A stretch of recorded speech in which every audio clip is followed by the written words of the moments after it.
இங்கே பாருங்க. கேட்க தெரியாது. இங்கே பாருங்க. Happy birthday to you. Happy birthday to you.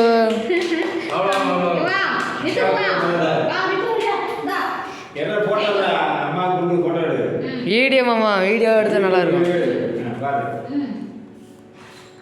மாமா கிட்ட போட்டு ஊர்ல எல்லாம் அது பார்க்கட்டும்.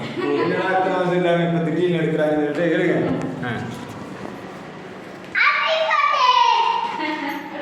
இந்த வீடியோ ஸ்டேட்டஸ் போட்டு விடு. ஸ்டேட்டஸ் போட்டு